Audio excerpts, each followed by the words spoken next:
अब इंसान का ध्यान करे तो क्यों करे।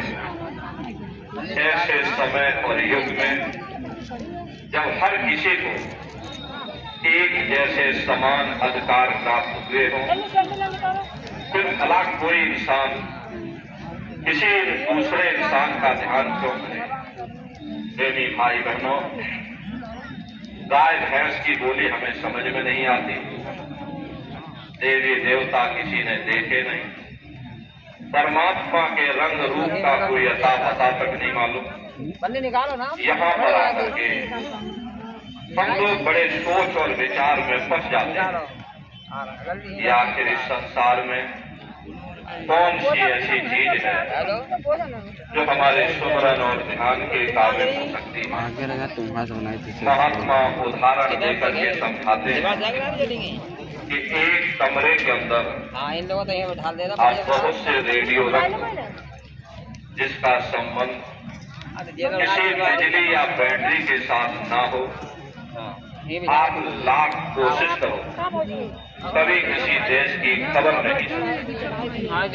अगर उसका संबंध किसी बिजली या बैटरी के साथ कर दिया जाए, फिर जिस देश की चाहो आप उस देश की खबर सुन सकते। गुरु का ध्यान कर प्यारे, बिना इसके नहीं। हमें उन गुरुमुखों के स्वरूप का ध्यान करना चाहिए जिसकी लीव जिसका संबंध उस मालिक के साथ जुड़ा हुआ। शब्द गुरु सूरत सुन चेला, वो शब्द हमारा हरे का गुरु है और यह जो जीवात्मा है वो शब्द की सेवक है।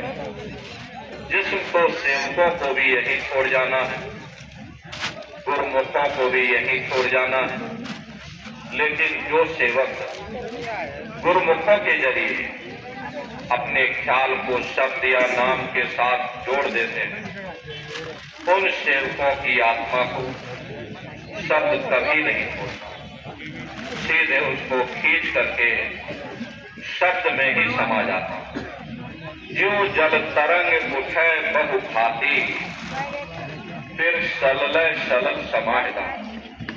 समुद्र में 2-4 मिनट के लिए लहर उठती है और फिर वापस जा करके उस समुद्र में ही समा जाती है। जो एक लहर का समुद्र के साथ संबंध होता है, वही संबंध मालिक के भक्त और प्यारों का उस मालिक के साथ होता है। संत महात्मा